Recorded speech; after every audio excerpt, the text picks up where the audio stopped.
കണ്ണൂർ ചെറുപുഴയിൽ പ്രളയമുഖത്തെ രക്ഷാപ്രവർത്തനത്തിനിടെ സ്വന്തം ജീവൻ ബലി നൽകിയ തിരുവനന്തപുരം സ്വദേശി ആർ രാജേഷിന്റെ മൃതദേഹത്തോട് അനാദരവ്.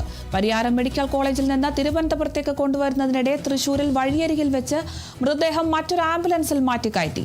ഫ്രീസറില്ലാത്ത ആംബുലൻസിലാണ് എംബാം ചെയ്യാത്ത മൃതദേഹം തൃശൂർ ചാവക്കാട് വരെ കൊണ്ടുവന്നത്. ഇതേ തുടർന്നാണ് മറ്റൊരു ആംബുലൻസിലേക്ക് മാറ്റിയത്. വഴിയരികിൽ വെച്ച് മൃതദേഹം മറ്റൊരു ആംബുലൻസിലേക്ക് മാറ്റുന്നതിന്റെ CCTV ദൃശ്യങ്ങൾ കേരള വിഷൻ ന്യൂസിന് ലഭിച്ചു. ആംബുലൻസ് ഡ്രൈവർമാരായ മുഹമ്മദ് നിയാസും മുഹമ്മദ് തൻവീറുമാണ് ഗുരുതര അനാസ്ഥയെക്കുറിച്ച് വെളിപ്പെടുത്തിയത്. സംഭവത്തെക്കുറിച്ച് സ്പെഷ്യൽ ബ്രാഞ്ച് അന്വേഷണം ആരംഭിച്ചു.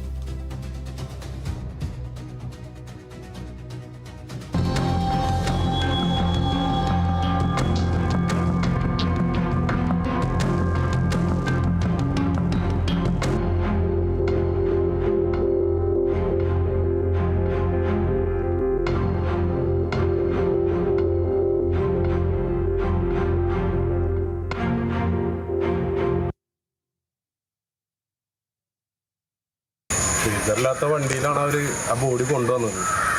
അപ്പോൾ ബോഡി ഡാമേജ് ആയതിൻ്റെ അടിസ്ഥാനത്തിലാണ് നമ്മളോട് ഫ്രീസറിലെ വണ്ടി അറേഞ്ച് ചെയ്ത് തരാൻ പറഞ്ഞത്. ഞാൻ ചെറിയ വണ്ടിയാണ് ഓടിക്കുന്നത്. അപ്പോൾ നമ്മുടെ കൂട്ടുകാരനെ വിളിച്ച് അറേഞ്ച് ചെയ്യുകയായിരുന്നു. അവൻ ആ നേരത്ത് രാത്രി 1:30 ഉണ്ട്. അപ്പോൾ ഒരു 3-4 പേരെ കൂട്ടിയിട്ടാണ് ഫ്രീസർ എടുത്തിട്ട് വന്നത്. ഒരു 1/2-3 മണിക്കൂറിനുള്ളിൽ ഞങ്ങൾ എല്ലാം അറേഞ്ച് ചെയ്തിട്ട് അവിടെ സ്പോട്ടിൽ എത്തിയിട്ട് ബോഡി മാറ്റി കയറ്റി പോയിട്ടുണ്ട്. ആലപ്പുഴയിലൊക്കെ വെള്ളപ്പൊക്കമായിരുന്നു. അപ്പോൾ നമ്മുടെ വണ്ടിയുടെ ക്ലച്ച് മിസ്സിങ് ആയിരുന്നു. ക്ലച്ച് കംപ്ലീറ്റ് വണ്ടി മൂവിങ് ആയിരുന്നില്ല. അപ്പം അങ്ങനെ തൊടുപുഴയല്ലേ പന്തളത്തുള്ള ഒരു സെൻറ് തോമസിൻ്റെ ആംബുലൻസ് ഞാൻ തന്നെയാണ് രാവിലെ 6 മണിക്ക് അവരെ വിളിച്ച് അവിടെ വണ്ടി അറേഞ്ച് ചെയ്തത്. അവരാദ്യം വിട്ട വണ്ടിയിൽ ആ ഫ്രീസറിൽ ഈ ബോഡി വെക്കാൻ പറ്റിയിരുന്നില്ല. വീതി കൂടുതലുള്ള കാരണം വെള്ളം കുടിച്ചിട്ട് ബോഡി അത്യാവശ്യം വീർത്തിരുന്നു.